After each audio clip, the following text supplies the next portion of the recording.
अस्सलाम वालेकुम सीरियल 10 में खुश आमदीद। मैं हूँ फातिमा नासिर और इस खूबसूरत सुबह का आगाज़ एक साथ करते हैं। उम्मीद करती हूँ कि आप लोग सब खैरियत से हैं और अपना बहुत ख्याल रख रहे हैं। ऑफ कोर्स कोशिश कर रहे हैं कि जितना भी हो सके काइंडनेस के साथ पेश आएँ। आपकी कोई छोटी सी बात, कोई छोटा सा एक्शन किसी और का दिन जो कि शायद परेशानी में या मुश्किल में गुजरा उसे आसान कर सकते हैं, हमें नहीं पता होता।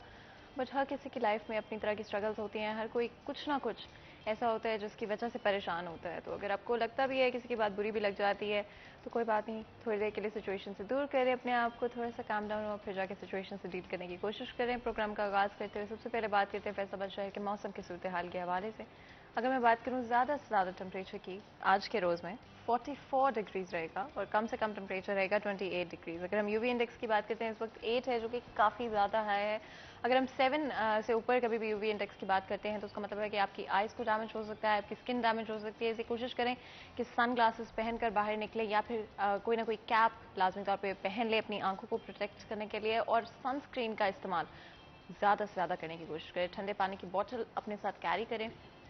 कहीं पर भी जा रहे हैं वहाँ पर कोशिश करें कि अपने आप को हाइड्रेटेड रखें। जितने मर्जी मसरूफ़ हों अपनी सेहत का सबसे पहले ख्याल रखने की कोशिश करें। अगर हम बात करते हैं हवा की, 8 किलोमीटर पर आवर की रफ्तार से हवा चल रही है, लेकिन शहरी इलाकों में आपको बहुत कम हवा महसूस होगी। बारिश की बात करें तो अगले 10 दिन में बारिश के कोई इम्कानात नहीं है। विजिबिलिटी 4 किलोमीटर है और बिल्कुल हल्की सी हेज़ की वजह से विजिबिलिटी इम्पैक्ट हो रही है।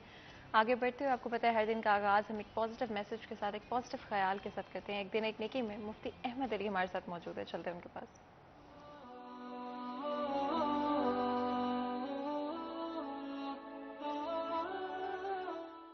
नहमदुहु व नुसल्ली अला रसूलिहिल करीम, अम्मा बाद। मेरे दोस्तों, बुज़ुर्गों, भाइयों और मेरी बहनों, आज का मेरा पैगाम ये है, देखना सफाई का एहतमाम करना, सफाई का एहतमाम करना। रसूल अकरम सल्लल्लाहु अलैहि वसल्लम ने फरमाया, अत्तहूर शत्रुल ईमान, पाकी भी ईमान का एक हिस्सा है। हमारे यहाँ ये होता है कि अपने घर से गन निकाल कर पड़ोसियों के घर के सामने डाल देते हैं। फिर हम ये कहते हैं हम बड़े दीनदार हैं। ये दीनदारी नहीं। हुजूर अकरम सल्लल्लाहु अलैहि वसल्लम ने फरमाया, मोमिन तो वो होता है जिसके शर से उसका पड़ोसी महफूज हो। इसलिए सफाई का एहतमाम रखें, लेकिन पड़ोसियों को तकलीफ न दें। अल्लाह मुझे भी आपको भी इस सुन्नत पर अमल करने की तौफीक अता फरमाए। व आखिरु दावाना अनिल हम्दुलिल्लाहि रब्बिल आलमीन। इसी पैगाम के साथ आज के दिन का आगाज़ करते हैं और हमेशा एज अ पर्सन इम्प्रूव करने की कोशिश करते रहें, पर्सनली ग्रो करते रहें, प्रोफेशनली ग्रो करते रहें। जो भी लाइफ में अचीव करना चाहते हैं ज़रूरी है सबसे पहले अपने आप का ख्याल रखें। और कहीं पर अगर आपको लगता भी है कि आप कुछ बदलना चाहते हैं अपने बारे में, अपनी ज़िंदगी के बारे में, तो कभी भी ये मत सोचें कि अब बहुत देर हो गई। हमेशा वक्त होता है। हमारे साथ वकास बेग मौजूद हैं। बात करते हैं फैसलाबाद शहर की ट्रैफिक की सूरत हाल के हवाले से। अस्सलाम वालेकुम वकास। अस्सलाम वालेकुम वकास, आप आवाज़ सुन पा रहे हैं मेरी? वालेकुम सलाम फातिमा, कैसी हैं आप? मैं बिल्कुल ठीक हूँ। वकास आप कैसे हैं?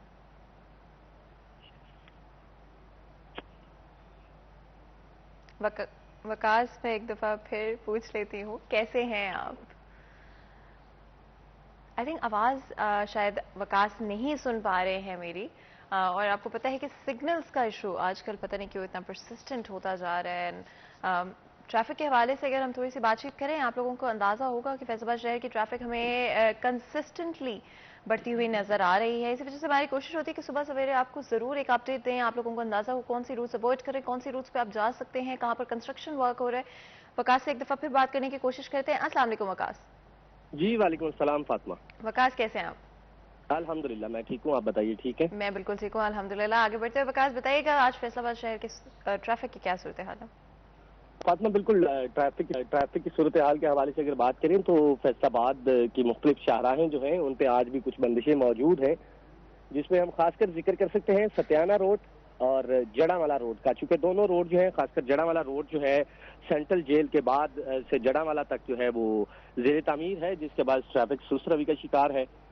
जबकि इसी तरह सत्याना रोड की बात कर ली जाए तो मछली फार्म के बाद कुछ हिस्सा जो है उसमें आने वाले 2 दिन तक सिर्फ जो है वो तमीराती काम जारी रहेगा, क्योंकि 2 दिन तक जो है ये तमीराती काम मुकम्मल होने के बाद शहरियों के लिए आसानी का सबब बनेगा। इसके साथ साथ अगर हम दीगर शाहराहों की बात करें तो समुद्री रोड पर ट्रैफिक का बहाव जो है वो आज कुछ ज्यादा है, और कंस्ट्रक्शन के बायस सिंगल रोड चूंकि इस्तेमाल किया जा रहा है, जिसके बायस शहरी जो सफर कर रहे हैं समुद्री रोड पर, खासतौर पर फैसलाबाद से समुद्री जाने वाले और समुद्री से आने वाले अफराद के लिए यही कहा जा सकता है कि आज तहम्मुल मिजाजी का मुजाहरा करें और इंतहाई सुस्त रवि से जनाब अपना सफर जारी रखें ताकि किसी भी हादसे से जो है वो बचे रह सकें। जबकि इसके साथ साथ फातिमा अगर हम सिविल लाइन्स की बात करें तो सिविल लाइन रोड जो है आज रूटीन में बिल्कुल क्लियर है, क्योंकि किसी किस्म का एहतजाज जो है उसकी कॉल नहीं है, जिसके बाद तमाम तर ट्रैफिक जो है वो मामूल के मुताबिक चल रही है। जी बिल्कुल। अगर हम बात करें प्रोटेस्ट के हवाले से, ज़रूर बताइएगा वकास कौन सी रूट्स आपके ख्याल में, क्योंकि अभी तक ऑफ कोर्स प्रोटेस्ट शुरू तो नहीं हो पाई हैं, कौन सी रूट्स आज अवॉइड करनी चाहिए? अब बिल्कुल फातिमा, इसमें ये कहा जा सकता है कि अगर शहरियों को रूट अवॉइड करने की बात करनी हो तो मैं ये समझता हूँ कि समुद्री रोड और सत्याना रोड बशमूल झंग रोड, ये 3 रोड जो है यहाँ पर गैर जरूरी सफर से इज्तनाब करें, चूंकि डाइवर्शन जो है वो वहाँ पर ताहाल मौजूद है, उसको कुछ कंस्ट्रक्शन के बायस और कुछ सफाई का अमल जो है वो जारी है झंग रोड पे, चूंकि कंस्ट्रक्शन मुकम्मल हो चुकी सिटी एरिया के अंदर, तो अब उसके बाद जो है फाइनल टचिंग उसको दी जा रही है, जिसके बाद शहरियों को जो है वो कोशिश करनी चाहिए कि गैर जरूरी तौर पे झंग रोड, समुद्री रोड और सत्याना रोड पर सफर ना करें। जबकि इसके साथ साथ जड़ावाला रोड पर सफर करने वाले अफराद जो है उनके लिए अभी चूंकि कंस्ट्रक्शन का काम जड़ावाला रोड पर जो है वो आने वाले 20 से 25 दिन तक मजीद जारी रह सकता है, जिसके बाद जो रूटीन के जड़ावाला रोड के यूजर हैं उनके लिए यही है कि आने वाले 25 दिन तक ना सिर्फ एहतियात करें बल्कि इंतहाई तहम्मुल मिजाजी के साथ सफर करें ताकि किसी भी नाखुशगवार वाक़े से बचें। इसके साथ साथ अगर हम एक्सप्रेस वे की बात करें तो एक्सप्रेस वे पे गुज़िश्ता रोज भी कुछ शिकायत जो है वो मौसूल हुई थी कि साइडों पे लगे हुए जो दरख्त हैं उनकी कटाई ना होने के बाद जो है 2 तरफा ट्रैफिक को सफर करने में जो है वो खासी मुश्किलात का सामना है, जिसके दरख्त जो है वो जरूरत से ज्यादा बड़े हो जाने के बाद जो है इस वक्त ट्रैफिक की रवानी को मुतासिर कर रहे हैं, चूंकि दरख्तों का झुकाव जो है वो मेन शाहराह की जानिब है। बहुत बहुत शुक्रिया वकास इस अपडेट के लिए। आप लोगों ने सुना कि कुछ सर्टन एरियाज और रोड्स को आप आज अवॉइड कर सकते हैं और कोशिश करें हो सके स्पेशली जहां पर ट्रैफिक जैम्स मौजूद होते हैं उन रूट्स को अवॉइड करें। आप लोगों को अंदाज़ा होगा कि हमेशा स्कूल की टाइमिंग और ऑफिस की टाइमिंग्स जो कि अगर 12 बजे से 2 बजे के दरमियान हम बात करें या फिर 4 से 6 बजे के दरमियान हम बात करें शाम को, फैसलाबाद शहर में बहुत रश मौजूद होता है। अननेसेसरीली अगर आप कहीं जा रहे हैं तो कोशिश करेंगे उससे थोड़ा सा आगे या उसके बाद आप रख लें, लेकिन उस दौरानिए में अगर आप बाहर निकल रहे हैं तो ये एक्सपेक्टेशन आपकी होनी चाहिए कि हो सकता है कि आपको थोड़ा सा वेट करना पड़े और ट्रैफिक के अंदर ही आपको रहना पड़े। फिर भी मुझे पता है कि कई दफ़ा ज़रूरी काम होते हैं जो कि आपने फ़ौरन करने होते हैं और फैसलाबाद की ट्रैफिक इसी तरह से हमें बढ़ती हुई नज़र आ रही है। और अभी तक अगर हम प्रॉपर रोड वर्क्स की बात करें, नेटवर्क्स की बात करें, उस तरह से इम्प्रूवमेंट नहीं हो पाई है जिस तरह से होनी चाहिए। एंड आई रियली होप कि आगे चलते हुए जहाँ पर बात की जाती है कि चीज़ें बेहतर की जाएंगी तो इन चीज़ों पर भी ज़रूर फोकस किया जाए। हमारे साथ अवैस मौजूद है, रेलवेज़ के हवाले से भी बात कर लेते हैं। अस्सलाम वालेकुम अवैस, कैसे हैं आप? अवैस सुन पा रहे हैं मेरी आवाज़? कैसे हैं आप? जी मैडम जी, आ रही है आवाज़ आपकी। जी अवैस बताइएगा क्या सूरत हाल है रेलवेज़ की आज? हाँ बिल्कुल, आज भी ट्रेनें जो हैं वो ताकीद से स्टेशन पर पहुंची हैं। शालीमार एक्सप्रेस 1 घंटा 40 देर रही है और लाहौर से बरास्ता फैसलाबाद कराची जाने वाली करातम एक्सप्रेस 1 घंटा 25 मिनट देर रही है।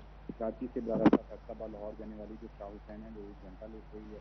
रावलपिंडी से बरास्ता कराची जाने वाली पाकिस्तान एक्सप्रेस 1 घंटा 50 मिनट, रावलपिंडी से बरास्ता कराची जाने वाली सर सैयद एक्सप्रेस जो है वो 1 घंटा 30 मिनट लेट रही है। मेलत एक्सप्रेस भी जो है वो 1 घंटा 15 मिनट आज ताकीद से स्टेशन पर पहुंची है। लाहौर जाने वाली गौरी एक्सप्रेस 1 घंटा 40 मिनट लेट रही है। पेशावर से बरास्ता कराची जाने वाली रहमान बाबा एक्सप्रेस 1 घंटा 30 मिनट लेट रही है। तो औसतन ट्रेनें जो हैं वो आज 1.5 घंटा ताखीर का शिकार रही हैं। आज इसकी वजह से मुसाफिरों को रेलवे स्टेशन पर इंतजार की अजियत का आज सामना करना पड़ा। बिल्कुल अवैस, आप जानते हैं कि ऑफिशियली पेट्रोल प्राइसेस बढ़ा दी गई हैं, साथ साथ बिजली की प्राइसेस में भी हमने इंक्रीज देखा है। इसमें क्या इम्पैक्ट पड़ेगा सफ़र पर, ट्रेनों की जो टिकट्स हैं उनके ऊपर? जी बिल्कुल, इससे जो है वो ट्रेनों के किराए में भी इजाफा होगा। तो गुज़िश्ता हफ्ते में जब पेट्रोल की कीमतें बढ़ी थी तो महकमा रेलवे की जानिब से टिकटों की कीमतों में इजाफा के लिए मुकम्मल तौर पर मनसूबा बंदी तैयार कर ली गई थी, मगर महकमा रेलवे की जानिब से नहीं बढ़ाई गई थी। तो इसी बात का इंतजार किया जा रहा था कि गवर्नमेंट जो है वो एक बार फिर पेट्रोल की कीमतों में इजाफा करेगी, तो रेलवे के किरायों में जो है वो एक ही बार जो है वो इजाफा होगा। तो अब दूसरी बार मौजूदा हुकूमत की जानिब से पेट्रोल की कीमतों में इजाफा किया गया है। महकमा रेलवे की जानिब से भी आइंदा हफ्ता में टिकटों की जो किराए हैं उनमें जो है वो ज़राए के मुताबिक 20% इजाफा जो है वो मतवक्की है। ट्रेन जो है वो एक सफ़र का सस्ता जरिया है, मगर मौजूदा हालात में मजीद महंगा होता जा रहा है, जिस पर मुसाफिर बहुत परेशान दिखाई देते हैं। अवैस ये ज़रूर बताइएगा कि अगर हम डिफरेंस की बात करते हैं फेयर प्राइसेस में, अंदाज़न अगर अभी तक आपको फॉर श्योर नहीं पता है इस वक्त क्या प्राइसेस हैं और आगे चलते हुए कितनी प्राइसेस की उम्मीद की जा सकती है? जी बिल्कुल, इस वक्त जो है वो मुख्तलिफ ट्रेनों की जो टिकटों की प्राइसेस हैं उसमें फ़र्क है, और फैसलाबाद से रोज़ाना की बुनियाद पर जो 6 ट्रेनें हैं वो कराची के लिए रवाना होती हैं। तो शालीमार एक्सप्रेस की फैसलाबाद से कराची के लिए 1750 रुपये की इस वक्त टिकट है, और सर सैयद एक्सप्रेस की 1350 रुपये है, और मजीद जो है वो मिल्लत एक्सप्रेस की जो है वो 2150 रुपये है।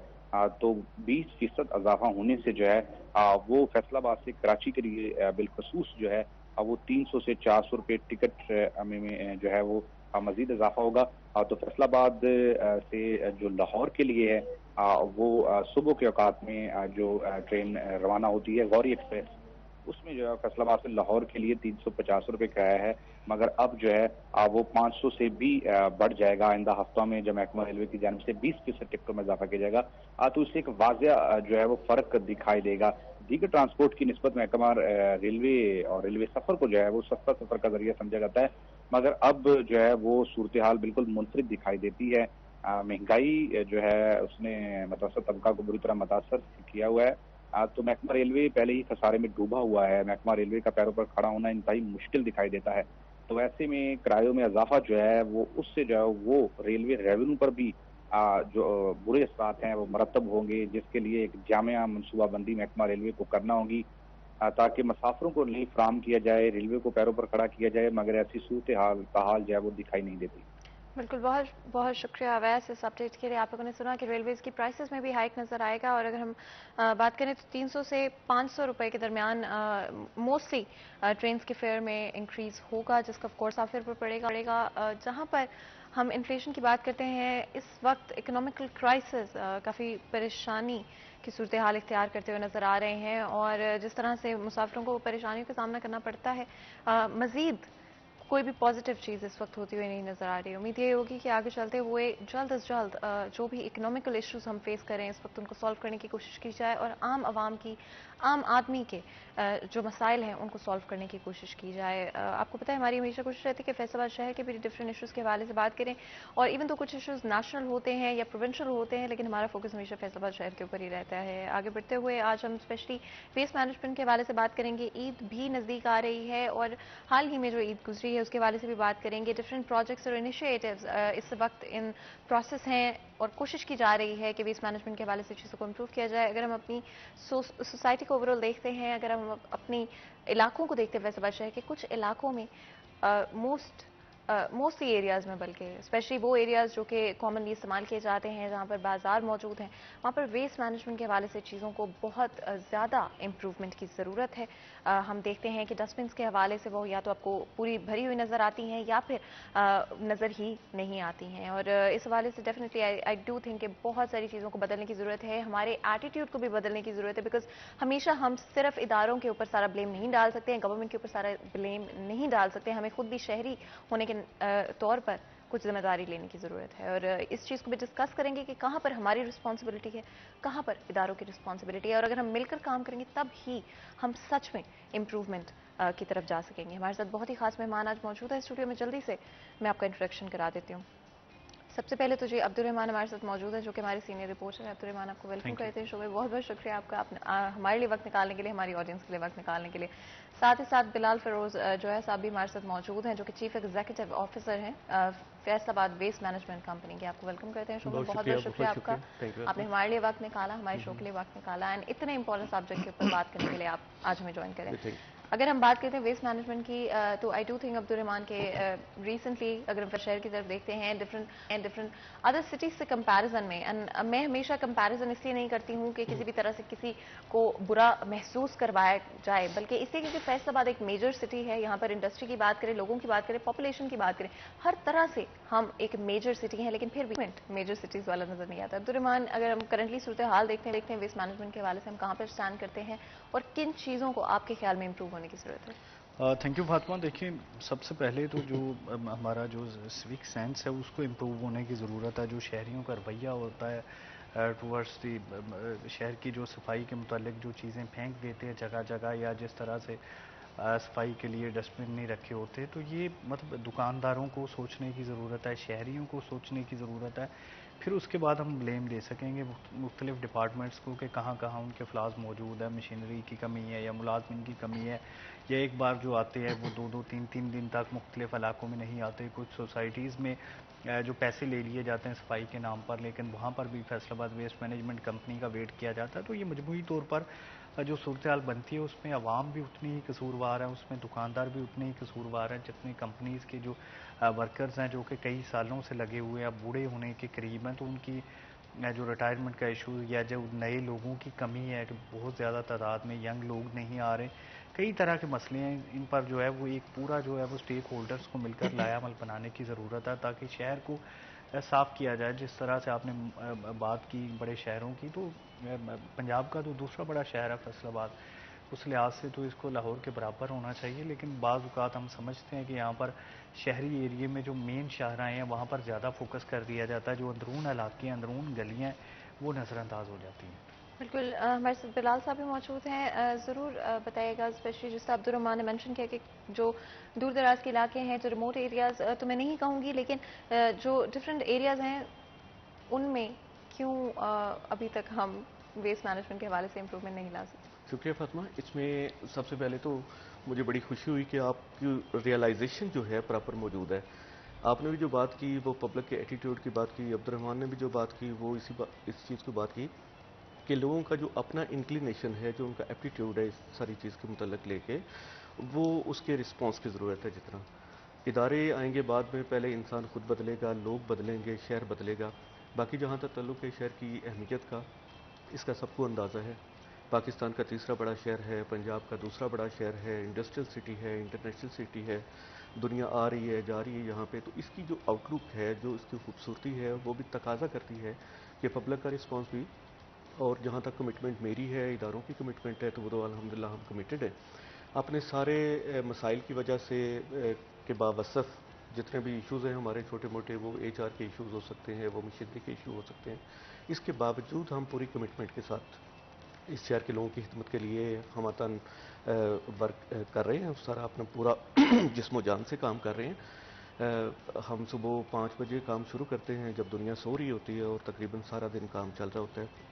उसमें नए नए इनिशिएटिव्स भी आ रहे होते हैं, और ख़ास तौर पे जो आपने बात की कि यानी कुछ ख़ास इलाके जो हैं वो टारगेट किए जाते हैं, और जो आम इलाके जो हैं या अंदर की गलियाँ जो हैं, तो उस पर मेरा अपना ज़्यादा फोकस होता है। अभी जिस तरह कैंपेन की बात हो रही थी, जो हमारी साफ पंजाब कैंपेन चल रही है, उसके ऊपर फोकस भी हमारा यही है कि हम जो पसमानदा इलाके हैं, जहाँ पे पहले कभी लोग नहीं गए, उन लोगों को टारगेट करें, उस इलाकों को टारगेट करें, और वहाँ पे मशीनरी पहुँचाएँ, वहाँ पे अपना HR पहुँचाएँ, और उसको साफ़ करके लोगों को दें। और उसमें ख़ास तौर पे जो लॉन्ग स्टैंडिंग किस्म के, आपको पता है, गार्बेज पॉइंट बने होते हैं, गली मोहल्लों के अंदर खाली प्लॉट है, लोग फेंक देते हैं, तो उसके अंदर जो है हम एक दफ़ा उसकी सफाई करवा लें, ताकि कम से कम 6 महीने तक सफाई होती रहे उसकी। तो कोशिश यही है कि हम शहर को ज़्यादा से ज़्यादा साफ़ करें। अच्छा, अगर हम बिन प्लेसमेंट की बात करते हैं, बिकॉज इससे पहले कि हम आवाम के रवैये की तरफ आए, मैं ये ज़रूर चाहती हूँ कि हम ये डिस्कस कर सकें कि बिन्स कहाँ कहाँ पड़ी होनी चाहिए। और अब्दुर्रहमान, अगर हम अभी देखते हैं करंटली, तो बहुत सारे डिफरेंट एरियाज़ के अंदर, स्पेशली अगर हम पार्क्स की बात करते हैं और इम्पॉर्टेंट एरियाज़ की बात करते हैं, बाज़ारों की बात करते हैं, 8 बाज़ारों की ही अगर हम बात कर लेते हैं, वहाँ पर बिन्स पड़ी हुई नज़र नहीं आती हैं, अगर आती हैं तो वो इतनी फिल्ड होती हैं कि उसके अंदर मज़ीद कुछ ऐड नहीं किया जा सकता है। इस हवाले से आपका क्या ख्याल है, क्या स्ट्रैटेजी होनी चाहिए? इसमें दुकानदारों को पाबंद किया जाना चाहिए कि उनकी दुकान के बाहर एक जगह पे, मुनासिब जगह पे पड़ी हो जहाँ पर कूड़ा फेंका जा सके, कोई भी कागज़ का टुकड़ा या कुछ भी फेंका जा सके, क्योंकि जो सफाई तो एक बार हो गई उसके बाद तो अगले दिन ही होगी ना। या फिर ये हो कि जो कमर्शियल इलाके हैं वहाँ पर अगर 2 से 3 बार हो जाया करे तो ये ज़्यादा बेहतर हो सकती है। लेकिन इसमें दुकानदारों को ताउन भी चाहिए कि या तो इसकी वो जो है वो मंथली फीस दें या इस तरह से कोई लाया अमल बनाया जाए कि जिसमें मसला ना हो। सबसे बड़ी फातिमा बात ये है कि यहाँ पर सफाई को अहम मसला समझना ही सबसे बड़ी बात है कि इसमें जो ज़रूरी तो ये है कि जब जुमे के खुतबा दिया जाता है तो उसमें 5 मिनट सफाई पर लगाए जाएँ। हमारे जो निसाब है उसमें होना चाहिए, अखबारात में इसकी कुछ कंपेन्स चलनी चाहिए बाकायदा। जैसे अब ईद आ रही है तो इसको एक तरह से एग्जाम्पल बनाना चाहिए कि ईद के मौका पर देखें, ईद उल अज़हा के मौका पर सफाई जो है वो बहुत ज़्यादा ज़रूरी हो जाती है, ईदों के मौका पर ज़रूरी हो जाती है। अब यहाँ पर जैसे बिलाल साहब बता रहे थे, कोई भी अब फैसलाबाद में आता है तो अगर कूड़े के बड़े बड़े पहाड़ उसका इस्तकबाल करें तो यहाँ पर क्या मतलब उसका जो है वो इमेज यहाँ पर फैसलाबाद के बारे में बनेगा, बजाय इसके कि अगर वो देखे कहीं फूल नज़र आए, कहीं सब्ज़ा नज़र आए। तो एस्थेटिक सेंस जो है वो कुछ बेहतर होनी चाहिए कि लोगों का इमेज शहर के बारे में बेहतर बने। स्पेशली जो आपके एंट्री पॉइंट्स हैं, जो एग्जिट पॉइंट्स हैं, जो मेन रोड्स हैं जैसे राजबाग रोड है। और अब मोस्ट इम्पॉर्टेंट ये जो बहुत रशी एरियाज़ हैं उनके हवाले से भी आई थिंक एक डिफरेंट स्ट्रैटेजी होने की ज़रूरत है। लेकिन इससे पहले कि हम डिफरेंट एस्पेक्ट्स को कवर करें, ब्रेक लेने का वक्त हो रहा है। छोटा सा ब्रेक लेते हैं, कहीं मत जाइएगा, हमारे साथ रहिएगा।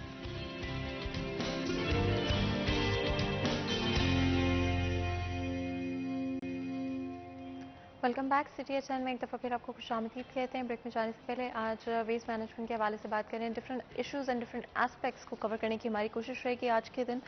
और स्पेशली हमने डिफरेंट बिन प्लेसमेंट्स के हवाले से बात की, कहाँ पर ज़रूरी है कि बिन्स अगर ज़्यादा हों, एंड शहरियों की अपनी जो रिस्पॉन्सिबिलिटी है उसका कितना इंपॉर्टेंट रोल है। ईद के हवाले से भी बात कर लेते हैं आगे बढ़ते हुए। ईद नज़दीक है और ईद पे लास्ट ईयर अगर याद हो, आई थिंक अब्दुर्रहमान आपको भी कुछ डिफरेंट तरह के वेस्ट मैनेजमेंट के हवाले से और वाटर सीवरेज मैनेजमेंट के हवाले से भी सामने आए थे, जो कि शहरियों के लिए काफ़ी परेशानी का बायस बने थे। डिफरेंट तरह के हेल्थ इश्यूज़ भी उनको एक्सपीरियंस करने पड़े थे। इस दफ़ा क्या प्लानिंग होगी इस हवाले से? इसमें आपको मैं बताता चलूँ कि जो ईद होती है, ईद उल अज़हा जो होती है, बड़ी ईद जिसको कहते हैं, कुर्बानी होती है। सबसे बड़ा जो फंक्शन हमारा वेस्ट मैनेजमेंट कंपनीज़ का होता है, वो सबसे बड़ा फंक्शन ये होता है। पूरे साल की एक्टिविटी होती है।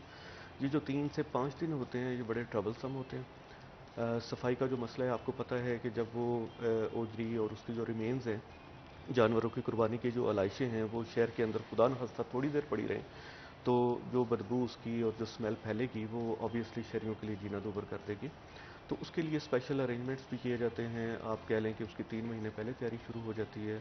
उसमें कुछ प्रोक्योरमेंट्स की चीज़ें हैं जो हमने ख़रीदारी करनी होती है, कुछ वैसे प्लानिंग है ताकि उसको कमा हक़ पूरा किया जा सके, उसके सारे मसाइल का जो है वो किया जा सके, मुकम्मल तौर पे उसको काबू पाया जा सके। उसमें हमारा फिर प्लान ये होता है उस पूरी कैंपेन के अंदर कि जिस वक्त फ़ौरन रिपोर्ट होती है, व्हाट्सएप ग्रुप हमारे बन जाते हैं। इसके अलावा हमारी सारी की सारी टीमें पब्लिक के अंदर, गलियों के अंदर होती हैं और उसी वक्त उसको सेम आधे घंटे के अंदर अंदर हमने उठाना होता है और उसको वहाँ पे डिस्पोज ऑफ करना होता है। अपनी जो लैंडफिल साइट है हमारी, पता होगा, नाजरीन को भी पता होगा, तकरीबन 25 किलोमीटर जर्रावाला रोड पे हमारी लैंडफिल साइट है और वहाँ हम शहर से दूर उसको दफन कर देते हैं। बेसिकली उसको पूरा डिस्पोज ऑफ करके कर दिया जाता है। फिर उसके ऊपर लाइमस्टोन कर दिया जाता है, चूना वगैरह, ताकि मज़ीद उससे स्मेल ना आए। तो इस तरह के अरेंजमेंट अभी से हमने शुरू कर दिए हैं। इंशाल्लाह मेरी कमिटमेंट है कि हमारे शहरियों को किसी किस्म की इस तरह की प्रॉब्लम नहीं आई। जो पहली आपने हम बात पहले कर रहे थे शहरियों के रिस्पांस के बारे में वेस्ट बिन के हवाले से, तो उसमें मैं अर्ज़ कर रहा चलूँ कि एक बड़ा खूबसूरत शेर था कि हर चारा घर को चारा गरी से गुरेज था, वरना हमें जो दुख थे बहुत लादवा न थे। छोटी छोटी बातें हैं। हमारे मज़हब ने बड़ी खूबसूरत बातें सिखाई। मुझे बड़ा अच्छा लगा कि आपका जो इंट्रो था उसके अंदर जो आपने मौका दिया मुफ्ती साहब को, उन्होंने भी सफाई की बात की। तो उन्होंने एक हदीस पढ़ी कि तहूरु शत्रुल ईमान, के ईमान का हिस्सा है। तो जब उस दौर के अंदर लोग परेशान हुए होंगे कि कितना हिस्सा है, तो नबी करीम सल्लल्लाहु अलैहि वसल्लम ने दोबारा फरमाया कि अत्तहूरु निस्फुल ईमान, कि ये पूरा आधा ईमान है। अब आधा ईमान को लेकिन अनफॉर्चुनेटली सोचना पड़ता है कि हमारी कभी सफाई प्रायोरिटी नहीं रही।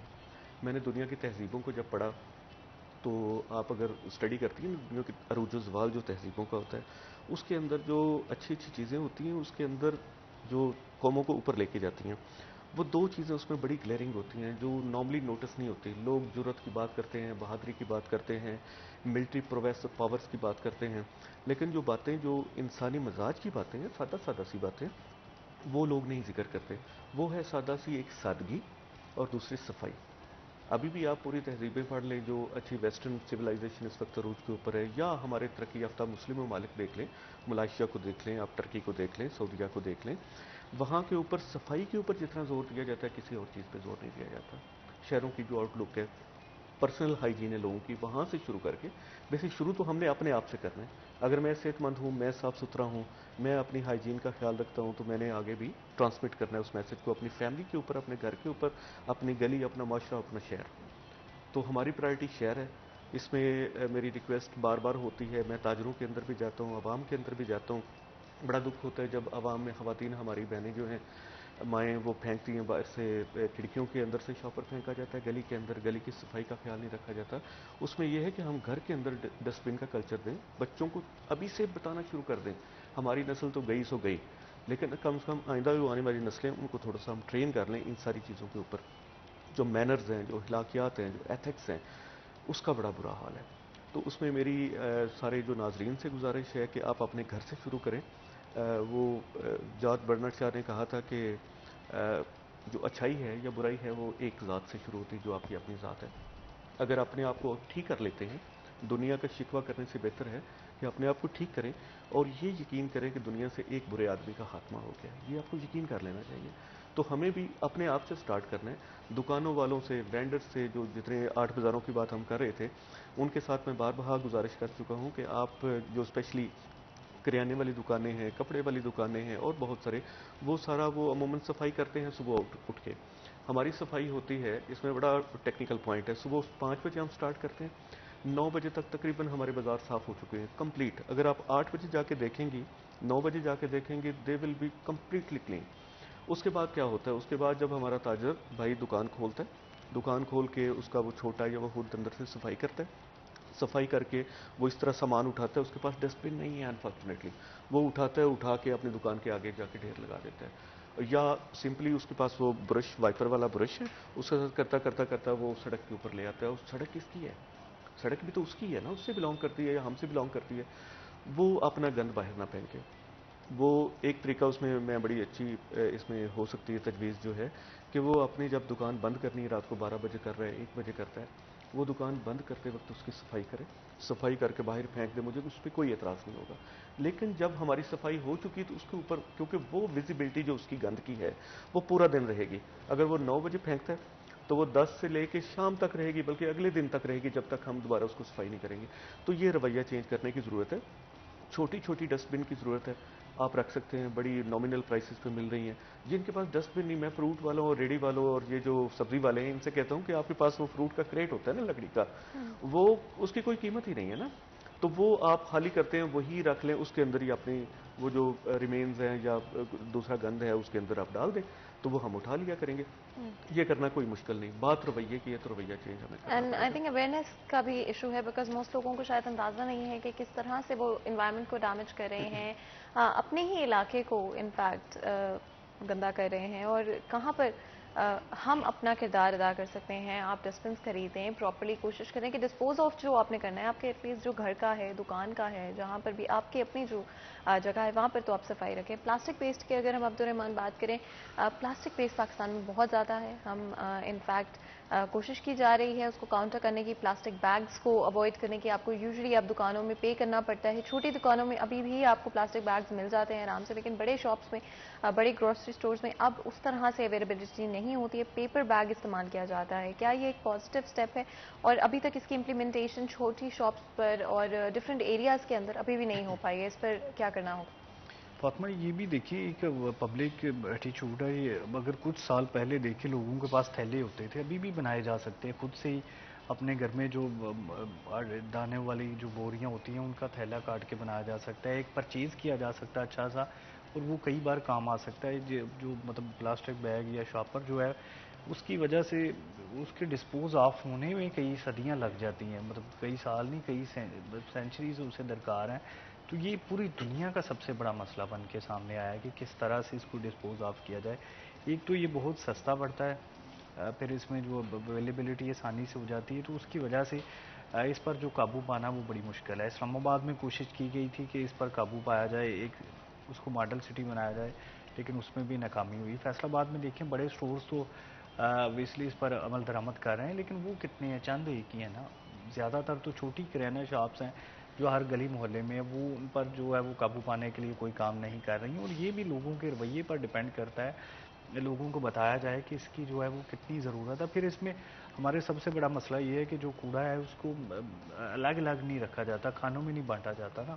اس کی وجہ سے یہ ہوتا ہے کہ جو کارآمد کوڑا ہوتا ہے، جو بک سکتا ہے، جو جس کا ویسٹ مینجمنٹ کمپنی کو بھی فائدہ ہو سکتا ہے اگر اس پر کوئی کام کیا جائے، تو وہ سارا کا سارا جو ہے وہ ضائع چلا جاتا ہے. یا پھر جو FWMC میں ہی کچھ لوگ ہیں اس کو وہ الگ الگ کر کے بیچ دیتے ہیں، یعنی کہ اس کا کمپنی کو فائدہ ہونے کی بجائے پرائیویٹ لوگوں کو فائدہ ہو جاتا ہے.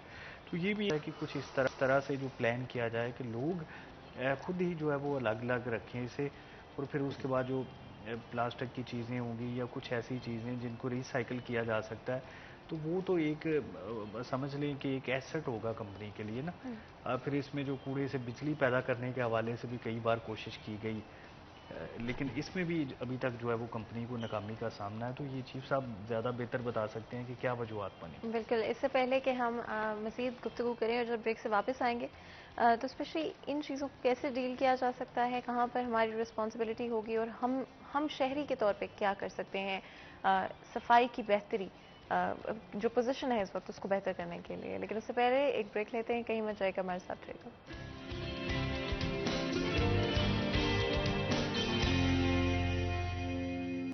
Welcome back. سٹی 10 میں ایک دفعہ پھر آپ کو خوش آمدید کہتے ہیں. بریک میں جانے سے پہلے ہم نے ڈفرینٹ بیس مینجمنٹ کے حوالے سے جتنے بھی ایشوز ہیں ان کے بارے میں بات کی، ڈفرینٹ ایسپیکٹس کی بات کی، کہاں پر ہماری رسپانسبلٹی ہے، کہاں پر اداروں کی رسپانسبلٹی ہے، اور کس طرح سے ہم مل کر اپنا کردار ادا کر اس پرابلم کو سالو کر سکتے ہیں. اگر ہم پلاسٹک ویسٹ کی صرف بات کرتے ہیں تو کچھ فگرز میں آپ کے ساتھ شیئر کرنا چاہوں گی.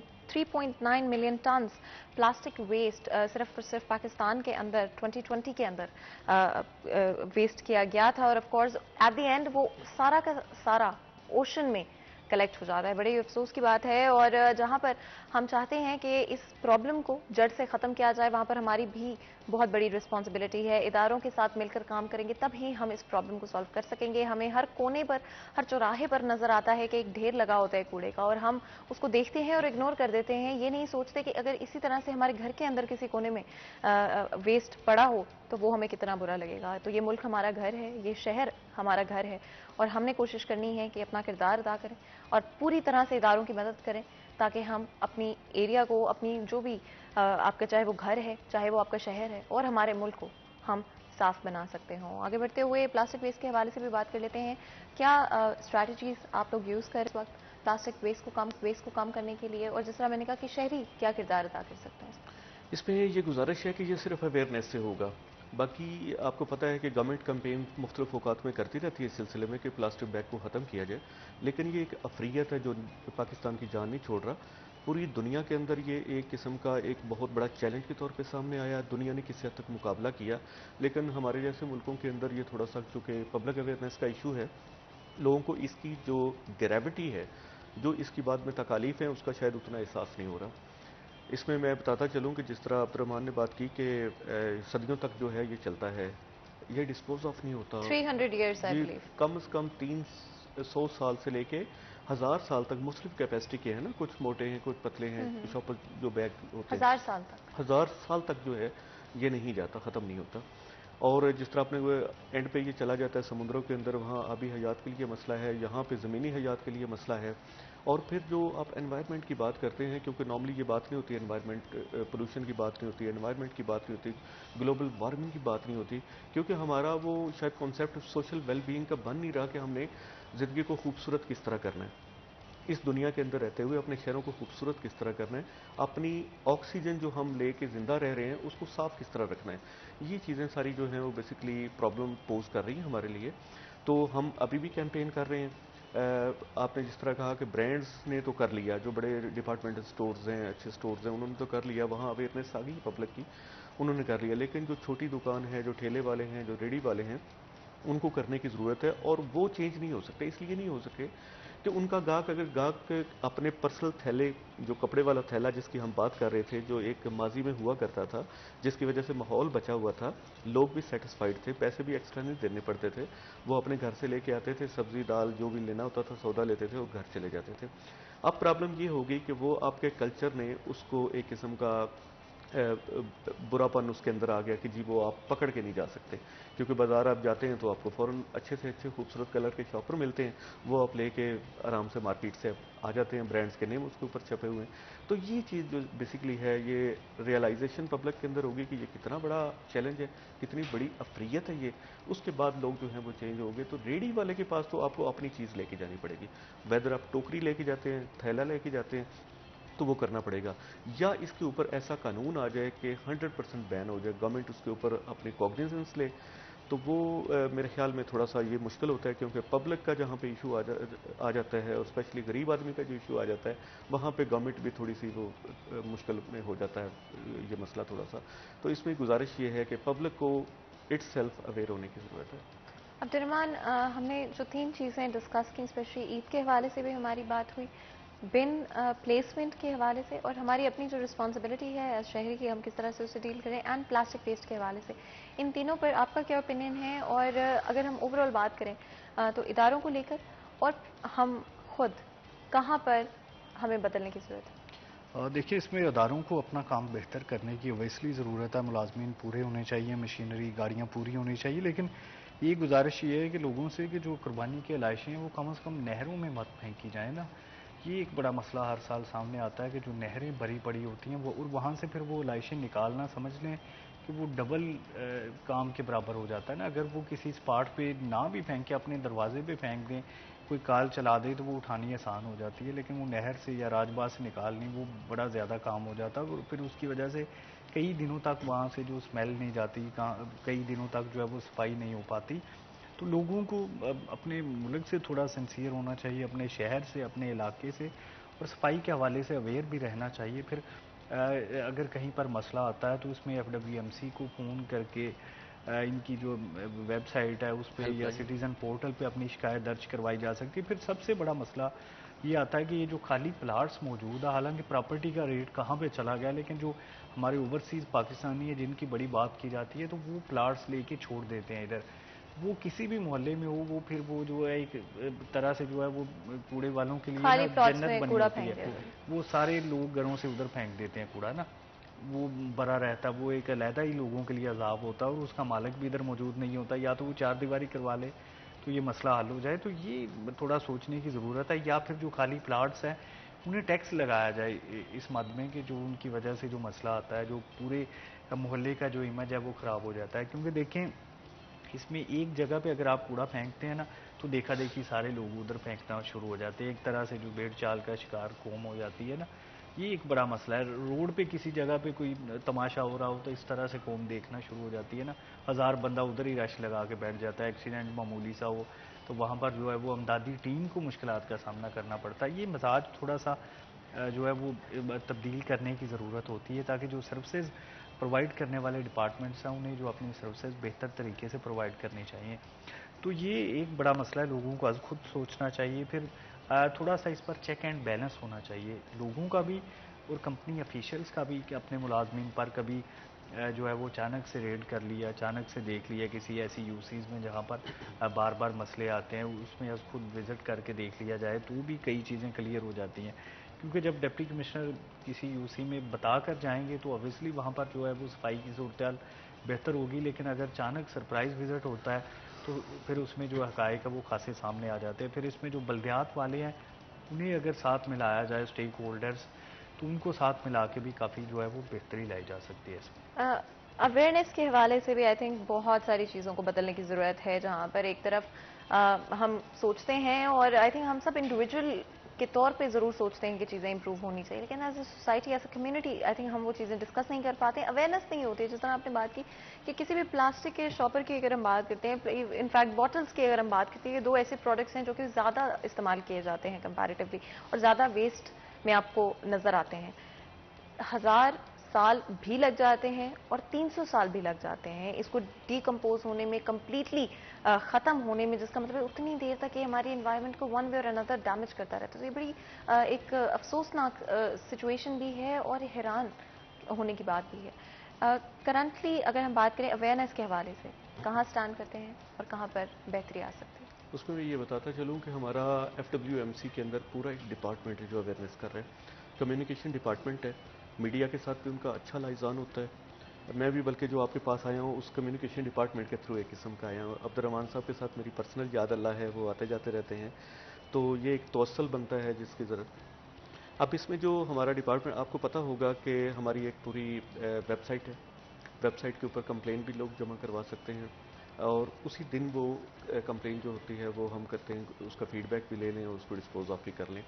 اس کے بعد ہمارا ٹول فری نمبر ہے 1139. تو پبلک جو ہے کہیں پہ بھی گند پڑا ہو، جو ہماری رسپانسبلٹی ہے وہ ہمیں اسی وقت مطلع کریں، ہم اسی وقت رسپانس کرتے ہیں. اس کا میکانزم یہ ہے کہ ہم ڈیلی بیسس پہ جتنی بھی کمپلینز آتی ہیں، ڈیلی بیسس پہ اس کو کمپلیٹ کر کے، ختم کر کے، ان کمپلینس کو ریزالو کر کے، اس کے بعد اس کا فیڈ بیک بھی ڈیلی بیسس پہ لیتے ہیں. وہ میری ٹیبل پہ آ جاتا ہے. ایک یہ چیز.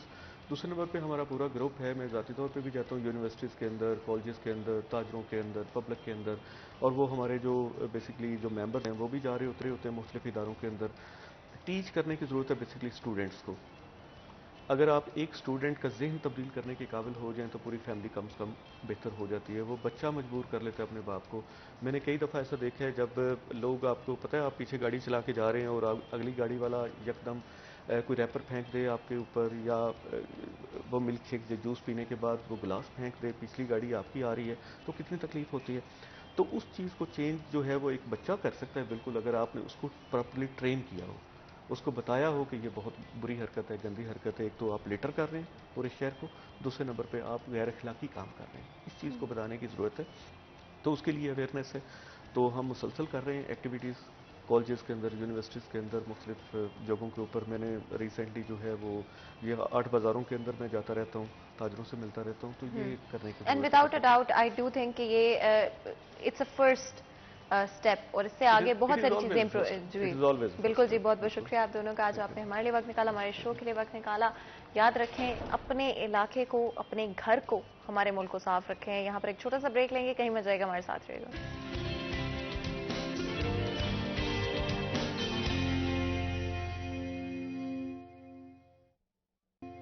Welcome back. سٹی 10 میں ایک دفعہ پھر آپ کو خوش آمدید کہتے ہیں. آج جمعے کا دن ہے اور ہماری ہمیشہ کوشش رہتی ہے کہ جمعے کے دن جتنا بھی ہو سکے اپنے مذہب کے بارے میں سیکھنے کی کوشش کریں، ڈفرینٹ چیزوں پر، ڈفرینٹ ایسپیکٹس پر، پھر چاہے وہ ہماری زندگی کے ایسپیکٹس ہوں، ڈفرینٹ ہماری جو ڈے ٹو ڈے لائف ہے اس کے اندر ہم کس طرح سے بہتر مسلمان بن سکتے ہیں، بہتر انسان بن سکتے ہیں. اور چھوٹی چھوٹی چیزیں ہوتی ہیں جو اللہ تعالیٰ کو پسند آ جاتی ہیں، لیکن آف کورس پتہ ہوں گی تبھی تو ہم وہ چیزیں کر پائیں گے. ہمارے پیارے نبی صلی اللہ علیہ وسلم کی زندگی سے ہم کیا سیکھ سکتے ہیں، کس طرح سے ہم اپنے رویے کو بہتر کر سکتے ہیں اور لوگوں کے ساتھ، اپنے ارد گرد کی جاندار چیزوں کے ساتھ. اور یہ بڑی امپورٹنٹ چیزیں ہوتی ہیں، لیکن آئی تھنک ہم زندگی میں اتنے مصروف ہیں آج کل کہ ہمارے پاس وقت نہیں ہوتا. لیکن آج کے دن ہماری کوشش ہوگی کہ نیکسٹ جو ہمارا سیگمنٹ ہے وہ اسی پر فوکسڈ ہو، کس طرح سے بہتر مسلمان بنے، انسان بنے، اپنے ایمان کو کس طرح سے اور مضبوط کر پائے. ہمارے ساتھ بہت ہی خاص مہمان موجود ہیں اس ڈسکشن کے لیے.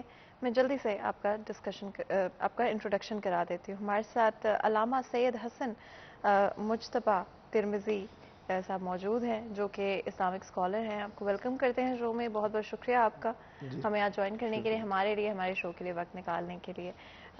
اسی کے ساتھ میں یہ ضرور آپ سے پوچھنا چاہوں گی، آج ہمارا موضوع عقیدہ توحید کے حوالے سے ہوگا اور کس طرح سے اس کا امپیکٹ ہمارے اوورال ایمان کے اوپر ہوتا ہے، اور اپنے ایمان کو مضبوط کرنے کے لیے یہ ایسپیکٹ، یہ ایک چیز کتنی ضروری ہے. الحمدللہ رب العالمین وعلی آلہ واصحابہ اجمعین، اما بعد. بسم اللہ الرحمن الرحیم. قال تبارک وتعالی فی قرآن المجید والفرقان الحمید قل هو اللہ احد अल्लाहु समद लम यलिद वलम यूलद वलम यकुल लहू कुफुवन अहद।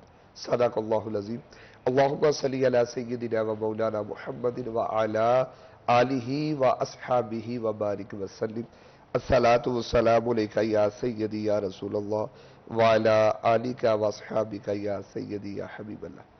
आज गुफ्तगू से पहले मैं आपको मुबारकबाद भी देता हूँ कि आप दीनी बज़म को सजाते हैं। अल्लाह ताला इन काविशों को शर्फ कबूलियत अता फरमाए। और आज जो आपका मौजू और गुफ्तगू का जो इंतखाब है जिस पे गुफ्तगू करनी है वो बेसिक है अकीदा तौहीद। और अकीदा तौहीद पे मैं गुफ्तगू करने से पहले चंद जुमले ये भी बोलूँगा। इस वक्त हमारे लोग बहुत ज़्यादा शायद कम इल्मी का शिकार है, या जैसे आपने कहा कि हम दुनिया में इतने मसरूफ़ हो गए कि हम वो दीन से दूर हो गए, हमें इब्तदाई बातों का नहीं पता या हमें अकीदा तौहीद क्लियर नहीं पता। सबसे पहले ये जान लीजिए कि अल्लाह ताला ने इस कायनात को बनाया अपने महबूब अलैहिस्सलाम के सदक़े में, और इस पूरी जो कायनात में अल्लाह ताला ने इंट्रोडक्शन करवाई है, तारफ़ करवाया है, वो अपना करवाया है। सबसे पहले इंसान हज़रत आदम अलैहिस्सलाम है। वो अल्लाह ताला जल्ला मजदुहुल करीम के नबी, रसूल और हम सब के बाप हैं। अब दुनिया में तशरीफ़ ले आए। उसके बाद जैसे ही ये दुनिया बढ़ती गई, इन्होंने रब को भूलना शुरू कर दिया और अपने अपने माबूद बना लिए, अपने अपने महबूब बना लिए, अपनी अपनी सोच के मुताबिक इन्होंने जिंदगी गुजारने का तरीका बनाया। लेकिन दिलचस्प बात है, आदम अलैहिस्सलाम से लेकर हमारे नबी अलैहिस्सलाम तक सब ने आकर जो ऐलान किया है वो अकीदा तौहीद का ही किया है। उन्होंने जो बताया है वो अकीदा तौहीद के मुतल्लिक़ ही बताया। जैसे देखिए हजरत आदम, ला इलाहा इल्लल्लाहु आदम सफ़ीउल्लाह, अल्लाह के अलावा कोई इबादत के लायक नहीं है। फिर ला इलाहा इल्लल्लाहु मूसा कलीमुल्लाह, ला इलाहा इल्लल्लाहु इब्राहीम खलीलुल्लाह, ला इलाहा इल्लल्लाहु ईसा रूहुल्लाह। अब जब हमारे नबी खत्म नबूवत का ताज सजाकर इस दुनिया में जलवागर हुए तो आपने भी यही ऐलान किया, ला इलाहा इल्लल्लाहु मुहम्मदुर रसूलुल्लाह। यानी 1,24,000 जो नबी और रसूल इस दुनिया में जलवागर हुए, उनका फोकस, उनके आने का मकसद और उनकी तबलीग का मकसद एक ही था कि अल्लाह एक है और हम अल्लाह के भेजे हुए नबी और रसूल हैं और अल्लाह की तालीमात पर अमल किया जाए। अब सबसे पहले हमने जानना है कि अल्लाह, अकीदा तौहीद है क्या, अल्लाह को हमने किस तरह अल्लाह को हमने अपनी मर्जी के मुताबिक नहीं मानना, अपने ख्याल के मुताबिक नहीं मानना। अल्लाह ताला जल्ला मजदुहुल करीम को ऐसा मानना है जैसा अल्लाह के कुरान ने बता दिया और नबी पाक अलैहिस्सलाम के फरमान ने बता दिया।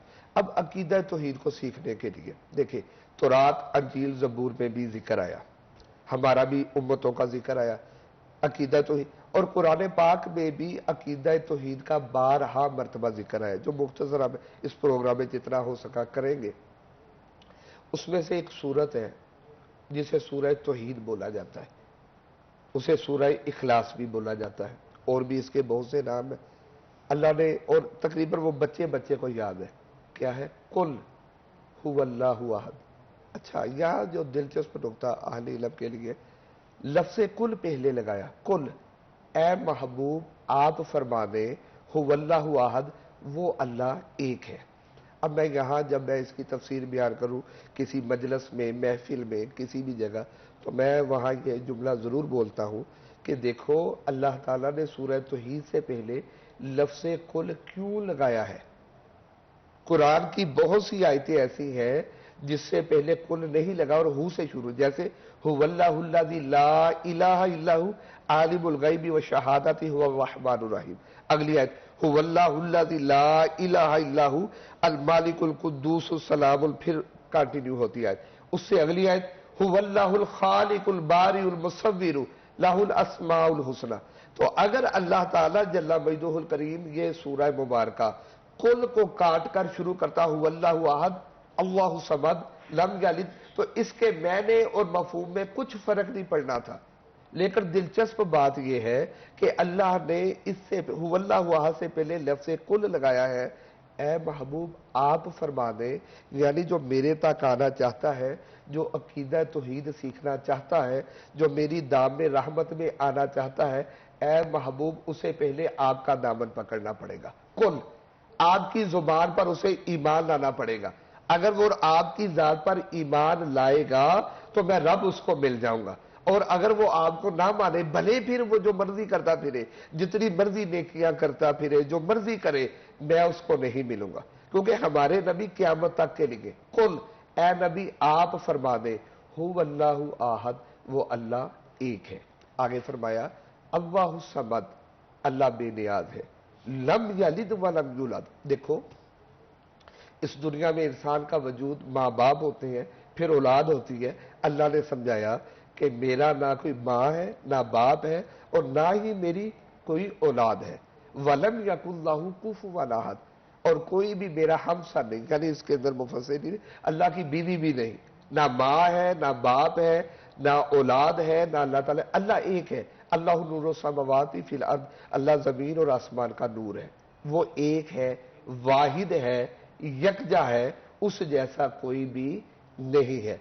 फिर देखें उसके बाद आता है माबूद, जिसकी इबादत की जाए, तो फरमाया जो माबूद है वो फकत और फकत अल्लाह की जात है। अल्लाह खालिक है, खालिक उसको बोला जाता है कि पैदा करने वाला। अब अल्लाह ताला खालिक है, पैदा, बाकी कायनात की आप मैं ये कैमरे कुछ इंसानों की बनाएंगे, कुछ अल्लाह की बनाएंगे। अच्छा अगर कैमरे में भी जाए तो जी अल्लाह की बनाएंगे, क्योंकि अल्लाह ने इंसान को बनाया, इंसान ने ही फिर कैमरे को बनाया, चीजों को बनाया। तो अल्लाह की हर चीज मखलूक है, अल्लाह खालिक है। माबूद भी अल्लाह है, मसजूद जिसको सजदा किया जाए तो मसजूद भी अल्लाह है। अब देखें कायनात में अल्लाह की मखलूक में जो सबसे अफजल है वो इंसान है, जो मलाइका से भी अफजल है। अल्लाह की अल्हम्दुलिल्लाहि रब्बिल आलमीन, फरमाया मैं रब हूँ तमाम आलमीन का। आलमीन में सबसे अफजल इंसान है, और इंसानों में सबसे अफजल अंबिया है। खल्क से ओलिया, ओलिया से रसूल, और रसूलों से आला हमारा नबी। और तमाम अंबिया और रसूल में सबसे आला आपके और मेरे प्यारे नबी खातमुन नबीयीन हजरत मोहम्मद सल्लल्लाहु अलैहि वसल्लम है। अब आपकी सीरत देखें, आप सजदा किसे करते थे? अल्लाह को। आप इबादत किसकी करते थे? अल्लाह की। आप मदद किससे मांगते थे? अल्लाह से। आप अपने मामलात किस पर छोड़ते थे? अल्लाह पे। क्यों? व तुइज़्ज़ु मन तशा व तुज़िल्लु मन तशा बियदिकल खैर इन्नल्लाह अला कुल्ली शैइन कदीर। फिर अल्लाह ताला अपनी निशानियां बता, तूलिजुल लैला फिन नहारी व तूलिजुल नहारा फिल लैली व तुखरिजुल हय्य मिनल मय्यिति व तुखरिजुल मय्यिता मिनल हय्य। फरमाया मैं वो अल्लाह हूं जो दिन को पैदा करता हूं, जो दिन से रात को निकालता हूं, रात से दिन को निकालता हूं, जिंदा से मुर्दों को पैदा करता हूं और मुर्दों से जिंदों को पैदा करता हूं। यहां हमारे यहाँ शायद कम इल्मी की बना पे कुछ लोग पाकिस्तान में और हिंदुस्तान में और इस इलाके में भी है जो गैरुल्लाह को शायद सजदा करते हैं या किसी भी दरबार पर जाकर सजदा करते। तो याद रख ले अकीदा तौहीद बड़ा क्लियर है, अल्लाह ताला के अलावा किसी को भी सजदा करना दुरुस्त नहीं है, जायज़ नहीं है। जैसे कि इमामुल अंबिया अलैहिस्सलाम के पास लोग आ गए, सहाबा किराम रिदवानुल्लाहि अजमईन, जब वो जलवागर हुए तो अल्लाह के महबूब अलैहिस्सलाम से सजदों के मुतल्लिक सवाल शुरू हो गए, तो फरमाया सजदा हराम। मैं एक सवाल आपसे यहाँ पर ऐड करना चाह रही थी। जब हम अपने कोई भी ईमान लाता है तो उसका पहला पहलू यही होता है कि हमारे प्यारे नबी सल्लल्लाहु अलैहि वसल्लम अल्लाह ताला पर के एक होने पर यकीन लाना। उसके अलावा क्या चीज़ें हैं जो कि हमारे ईमान को पक्का करने के लिए, उसमें और कौन सी चीज़ें शामिल? जी, हमारे ईमान को पक्का करने के लिए सिर्फ ये हमारा दीन बहुत आसान है। एक ही चीज़ है, एक ही बात है जो अल्लाह के महबूब अलैहिस्सलाम ने फरमा दी। फरमाया सुनो हिज्जतुल विदा के मौका पर कि मैं तुम्हारे दरमियान दो चीज़ों को छोड़ के जा रहा हूँ, बस हमने इसे पकड़ना है। जो इसको पकड़ लेगा वो कामयाब हो जाएगा। दो नहीं ज्यादा अहादीस का मफहूम है। अल्लाह की तरफ से जो अल्लाह का कुरान है اور نبی پاک علیہ السلام نے جو اپنی طرف سے چھوڑی وہ میری آل ہے.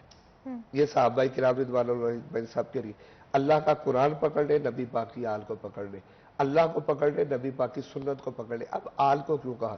کیونکہ آل نبی پاک علیہ السلام میں سے ہے. بی بی پاک سیدہ فاطمہ الزہرا سلام اللہ علیہا وہ نبی پاک کے جگر کا ٹکڑا ہے. امام حسن اور امام حسین کو یہ کہا الحسین و منی وانا من الحسین, وہ نبی پاک علیہ السلام میں سے ہے. یعنی قرآن کا جو پرفارم کرنا ہے, پرفارمنس ہے جو قرآن کی, اور جو قرآن کے حکم کو کما حق کو سمجھنا ہے, اس کو ماننا ہے, وہ نبی پاک علیہ السلام کی آل میں سے ہی ملے گا, اہل بیت میں سے ملے گا.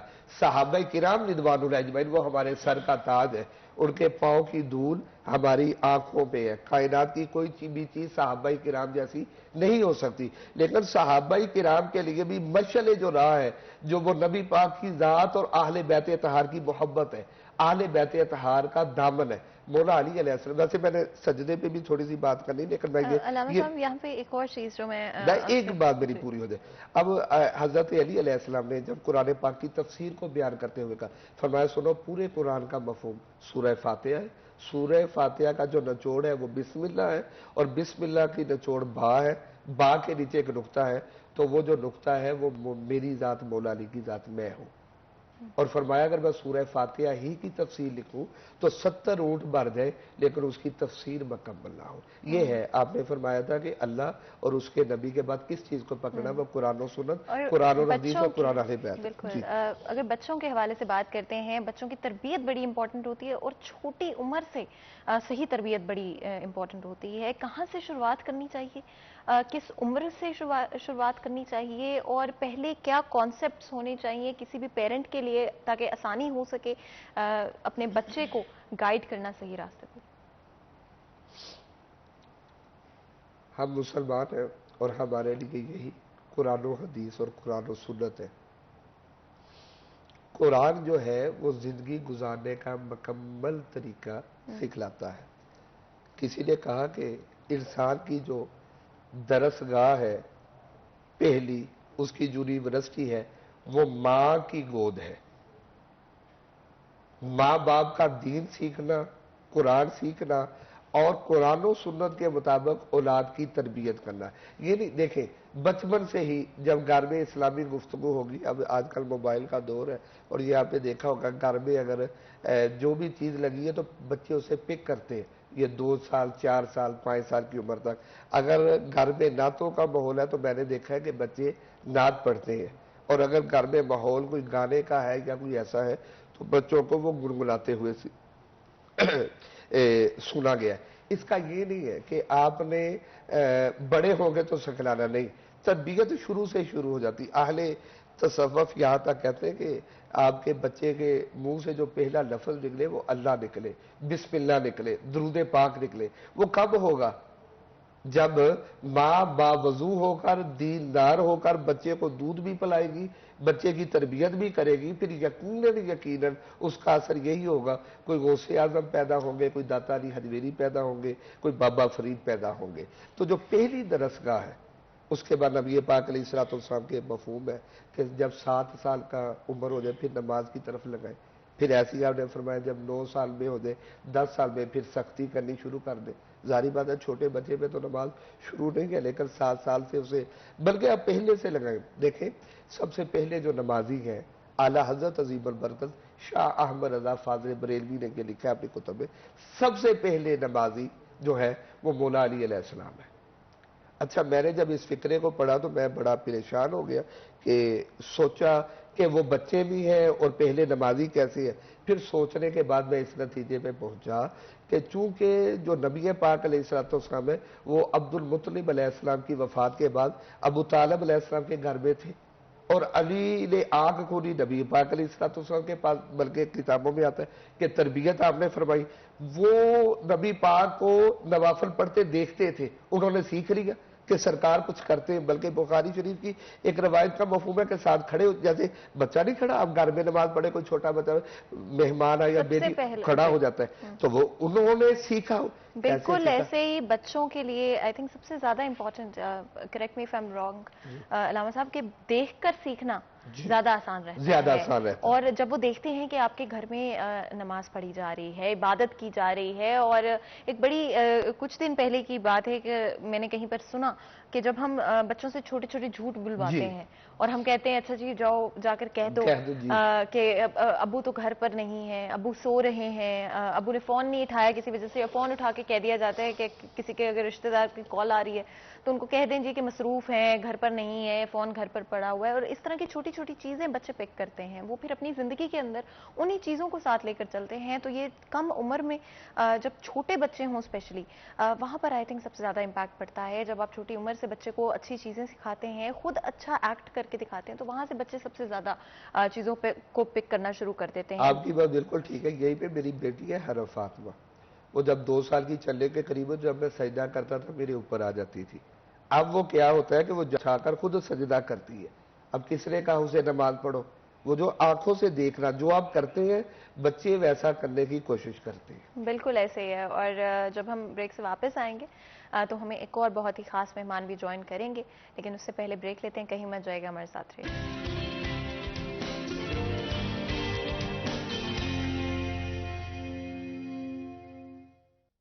سبحان اللہ، سبحان اللہ، ماشاءاللہ. بہت ہی خوبصورت آواز عبدالغفار نقشبندی صاحب کی، جو کہ نعت خواں ہیں. آپ کو ویلکم کرتے ہیں شو میں. بہت بہت شکریہ آپ کا، آپ نے آج ہمارے لیے ہمارے شو کے لیے وقت نکالا، اور اتنا خوبصورت آغاز ہمارے اس سیگمنٹ کا آپ کی خوبصورت آواز کے ساتھ. نقشبندی صاحب، ہم پہلے بھی آپ کو سن چکے ہیں، رمضان ٹرانسمیشن میں بھی آپ نے ہمارے شو میں شرکت کی تھی.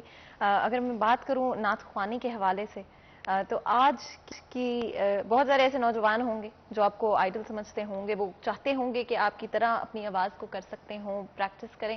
آپ کیا ان کو کہنا چاہیں گے، کیا ٹپس دینا چاہیں گے، کس طرح سے وہ بھی نعت خوانی کی طرف آ سکتے؟ اعوذ باللہ من الشیطان الرجیم، بسم اللہ الرحمن الرحیم. سب سے پہلے تو میں جسی 41 کا شکریہ ادا کرتا ہوں کہ مجھ جیسے ناچیز بندے کو اس قابل سمجھا، اور اللہ تعالیٰ ان کو ترقی عطا فرمائے. جو نعت کا حوالہ وہ شاہ صاحب کی بات ہی ہیں کہ جو گھر میں ہم کریں گے نا وہی ہوگا. نعت کا حوالہ یہی ہے کہ نعت خوان بنانے کے لیے یا بننے کے لیے کوئی پیسوں کی ضرورت نہیں ہے، یہ شوق کی ضرورت ہے. جب انسان کو شوق ہوتا ہے نا جی، تو میرے جیسے بالکل جو نپڑھ لوگ ہیں وہ بھی ثناخن بن جاتے ہیں. میں نے اس دن بھی آپ کو انٹرویو میں یہی بتایا تھا کہ میری تعلیم نہیں ہے، میں بالکل نپڑھ ہوں، لیکن مجھے شوق اور جنون اتنا تھا کہ بلکہ میں دعا کیا کرتا ہوں کہ یا اللہ جب میں دنیا سے جاؤں تو میں حضور کی نعت پڑھتا ہوں، یہ میرے دل میں خواہش ہے. تو شکر الحمدللہ میں جس گاؤں میں رہتا ہوں اس گاؤں میں بھی اتنا شوق لوگوں کا بڑھتا ہے کہ میں مسجدوں میں جا کے پڑھتا ہوں. تو وہاں کے لڑکے جو بچے ہیں 10-10 12-12 سال کے، وہ جتنا بھی مجھے آتا ہے میں ان کو سکھاتا ہوں. اور انشاءاللہ تعالیٰ یہ دین کا کام ہے، یہ وہ حسان بن ثابت صاحب کی یہ سنت ہے کہ انشاءاللہ تعالیٰ ہم اس کو پوری کریں گے اور حضور پاک صلی اللہ علیہ وسلم کے نقش قدم کے چل پر انشاءاللہ نعت پڑھیں گے. اس سے خوبصورت کام آئی ڈونٹ تھنک کہ دنیا میں کوئی ہو سکتا ہے، جہاں پر آپ ہمارے پیارے نبی صلی اللہ علیہ وسلم کی ذات میں جب آپ پڑھتے ہیں تو اتنی خوبصورت چیز ہوتی ہے. نہ صرف وہ ثواب کے طور پر آپ کے کام آتی ہے، لیکن اسی کے ساتھ دنیاوی جو ہماری زندگی ہے آئی تھنک اس میں سکون بہت ملتا ہے. آئی تھنک سب سے زیادہ جب آپ فیل کر رہے ہوتے ہیں، محسوس کر رہے ہوتے ہیں، زندگی میں بہت سارے ایسے لمحات ہوتے ہیں کہ ہم پریشان محسوس کرتے ہیں، جب ہمارے پیارے نبی صلی اللہ علیہ وسلم کا نام آپ سنتے ہیں تو دل کو سکون ملتا ہے، دل کو ٹھنڈک ملتی ہے، اور کوئی بھی مشکل ہو زندگی میں وہ آسان لگنے لگتی ہے. اس سے پہلے کہ ہم مزید گفتگو کریں، چھوٹے سے بریک کا وقت ہو رہا ہے. بریک لیتے کہیں مت جائے گا، ہمارے ساتھ رہے گا.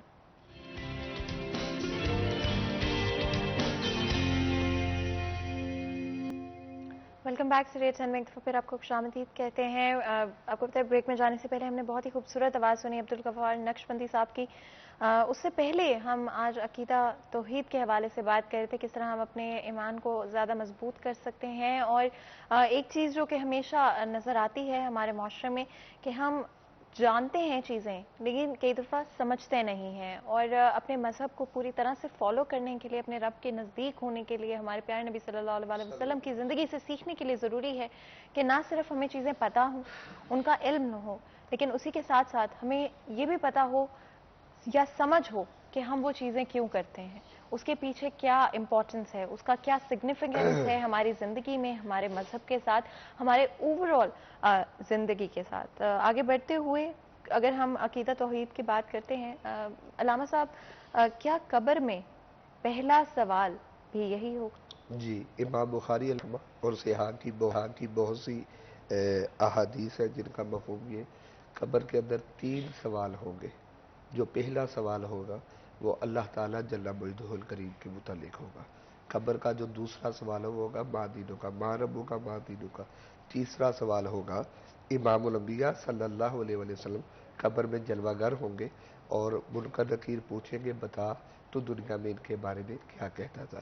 اب دیکھیں گے کیسے جڑے، توحید سے شروع ہو کر رسالت پہ تیسرا سوال ختم ہے. اب یہ کیا ہے؟ عقیدہ توحید ہمیں کیا بتاتا ہے؟ ہمیں جو اپنی زندگی گزارنی ہے وہ اللہ تعالیٰ کی محبت میں گزارنی ہے. ہم نے جو زندگی گزارنی ہے وہ اللہ تعالیٰ کی طرف سے جو دیا ہوا قرآن ہے اس کے مطابق اور نبی پاک علیہ الصلوۃ والسلام کی فرمان کے مطابق گزارنی ہے. اب اللہ سے ہر بندہ محبت کا دعویٰ کرتا ہے تو اللہ قرآن پاک میں ارشاد فرماتا ہے کل ان کنتم تحبون اللہ، اے محبوب آپ فرما دے. دیکھیں وہاں بھی لفظ کل آیا ہے، یہاں بھی کل آپ فرما دے. یہ لوگ یہ جو دنیا والے دعویٰ کرتے ہیں کہ ہم اللہ سے محبت کرنا چاہتے ہیں تو کیا کریں؟ فاتبعونی، اے محبوب صلی اللہ علیہ وسلم یہ آپ کی پیروی کریں. اب کام الٹ ہو جائے گا. کیا پہلے ہم دعویٰ کرتے ہیں کہ ہم اللہ سے محبت کریں گے، اللہ کا قرآن کہتا ہے اے محبوب جب کہ آپ کی پیروی کریں گے اب کیا ہوگا؟ اب اللہ ان سے محبت کرنے لگ جائے گا، اللہ ان کو محبوب بنا لے گا، اللہ ان کو اپنا بنا لے گا. اور اللہ کیا اپنا بنائے گا؟ کہ اللہ کی رحمت ان کے ہر کام میں شامل حال ہوگی. پھر اللہ فرماتا ہے فَاذْكُرُونِي يَذْكُرْكُمْ. عقیدہ توحید کو سمجھنا ضروری ہے. فرمایا یہ مجھے یاد کریں گے، میرا ذکر کریں گے، میں ان کو یاد کروں گا. مولا ہم تو گناہگار بندے ہیں، تو خالق ہے. میں اسی ذکر پہ آتا ہوں. آپ نے پہلا سوال نعت کے متعلق بھی ہوا، یہ بھی عقیدہ توحید. جب کچھ نہیں تھا تو صرف اللہ کی ذات تھی تو کیا ہو رہا تھا؟ ان اللہ و ملائکتہ یصلون علی النبی، اللہ اپنے محبوب پر درود و سلام پڑھ رہا تھا. درود، اللہ کا درود پڑھنا مصطفیٰ کے درجات کو بلند کرنا ہے. تو جب سب کچھ ختم ہو جائے گا پھر بھی اللہ کی ذات باقی رہے گی، اللہ کی ذات بھی باقی رہے گی اور ذکر محمد مصطفیٰ صلی اللہ علیہ وسلم بھی باقی رہے گا. یہ فَاذْكُرُونِی، تو مجھے یاد کر. پھر حدیث پاک کا مفہوم ہے بندے اگر تو مجھے اکیلا یاد کرے گا تو سمجھ لے کہ میں بھی تمہیں اکیلا یاد کروں گا. اگر تم مجلس میں یاد کرے گا تو پھر حدیث پاک کا مفہوم ہے کہ سن میں پروردگار بھی تجھے مجلس میں یاد کروں گا. لیکن اللہ تعالیٰ جل مجدہ الکریم یہ فرما رہا ہے تیری مجلس اور میری مجلس میں بڑا فرق ہے. تیری مجلس تیرے گناہگار بندوں کی ہوگی، میری مجلس میں رحمان بھی ہوں گا، میرے ملائکہ بھی ہوں گے. اب اللہ کا ہمیں یاد کرنا کیا ہے؟ ہمارے گناہوں کو معاف کرنا. اللہ فرماتا میں زبان بن جاتا ہوں، کان بن جاتا ہوں. کیا اللہ خدا نہ خاصا زبان کا؟ بس وہ جب بندہ اللہ سے محبت کرنے لگ جاتا ہے پھر اللہ بندہ جو کہتا جاتا ہے اللہ ویسے ویسے کرتا جاتا ہے. جب بندہ اللہ بندے کے کان بن جاتا ہے پھر ہم تو نزدیک سے سنتے ہیں. جب طاقت اللہ دے دیتا ہے پھر وہ دور بیٹھا بغیر مائکروفون بغیر یہ سٹی 41 کے نیٹ ورک وہ دوروں بیٹھا دیکھتا بھی ہے سنتا بھی ہے. اسی میں عقیدہ توحید میں جو سب سے امپورٹنٹ بات ہے جو سٹی 41 کی وساطت سے سیکھنی چاہیے، سب سے امپورٹنٹ بات جو ہے وہ یہ ہے کہ اللہ پہ توکل ہو. اللہ کے نبی صلی اللہ علیہ وسلم نے دعائیں سکھائی ہیں. صبح کو کیا پڑھنا ہے، شام کو کیا پڑھنا ہے، رات کو کیا پڑھنا ہے، دن کو کیا پڑھنا ہے، خوشی میں کیا پڑھنا ہے، غم میں کیا پڑھنا ہے، سورج گرہن ہو تو کیا پڑھنا ہے، چاند گرہن ہو تو کیا پڑھنا ہے، جب ہم نے نیا لباس پہننا ہے پھر کیا پڑھنا ہے، جب کوئی آفت آ جائے پھر کیا پڑھنا ہے، جب اولاد نہ ہو پھر کیا پڑھنا ہے، اللہ اولاد دے دے پھر کیا پڑھنا ہے. اللہ کے محبوب علیہ الصلوۃ والسلام نے مکمل دعائیں سکھائی ہیں. یہ دعائیں کیا ہے؟ یہ توحید ہے. اللہ سے بندے اللہ کے ساتھ بندے کا تعلق جوڑنا ہے. میں پہلے بھی بیان کر چکا اس دعا کو اور برکت کے لیے دوبارہ کر رہا ہوں. جب آپ نے کرونا کے دنوں میں بلایا تو میں نے ایک دعا بتائی، آپ بھی موجود تھی. بسم اللہ الذی لا یضر مع اسمہ شیء فی الارض ولا فی السماء وہو السمیع العلیم. अल्लाह के महबूब अलैहिस्सलाम ने फरमाया जो सुबह 3 मरतबा इस दुआ को पढ़ लेता है शाम तक सवाए मौत के उसे कोई चीज नुकसान नहीं दे सकती, और अगर वो रात को पढ़ लेता है तो सुबह तक उसे कोई चीज नुकसान नहीं देगी। ये क्या, ये तौहीद है, अल्लाह से तल्लक जोड़ना। मैं कहता हूं कोरोना क्या, इससे भी बड़ी कोई वबा आ जाए, खुदा ना खास्ता इससे भी बड़ी कोई आफत आ जाए, आपने यही पढ़ना है, अल्लाह को याद करना है। जब अल्लाह को याद करेंगे अल्लाह की बरकतें फिर शामिल हाल रहेगी।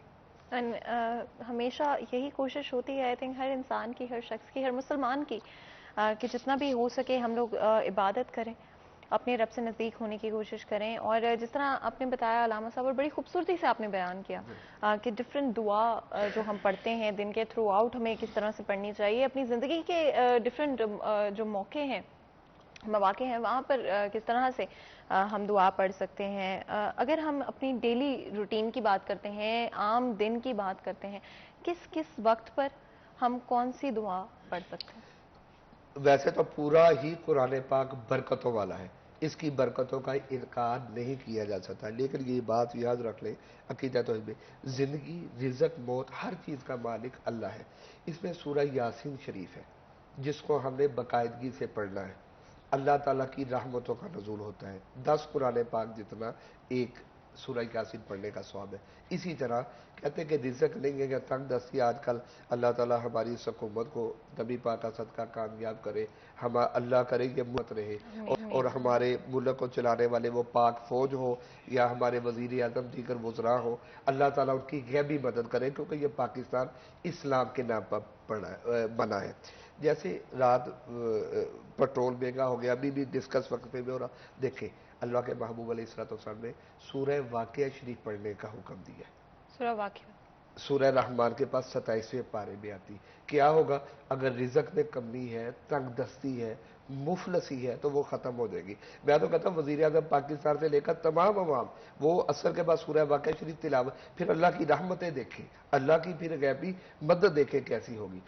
ऐसे ही पूरी आयात बरकत वाली एक और आयतल कुर्सी, अल्लाह के महबूब ने फरमाया कि रात को, अब बेकश वक्त नहीं होगा लेकिन मफहूम है कि रात को पढ़ के सो लो, ना चोर करीब आएगा ना शैतान करीब आएगा। क्या बात है। और डेफिनेटली जितना हो सके हमें ज़िक्र हमारी ज़िंदगी में ऐड करना चाहिए, हमारे डेली रूटीन्स के अंदर ऐड करना चाहिए। और बेशक अल्लाह ताला हमारे मुल्क में तरक्कियाँ लेकर आएँ, सुकून लेकर आएँ, और जितना हो सके चीज़ें जो है वो बेहतरी की तरफ जाएँ। आपका बहुत बहुत शुक्रिया अदा करते हैं आप दोनों का, आज आपने हमारे लिए वक्त निकला, हमारे शो के लिए वक्त निकाला। यहाँ पर मैं चाहूँगी नक्शबंदी साहब, अगर आप हमें कोई भी अपनी पसंद की नात सुनाना चाहें।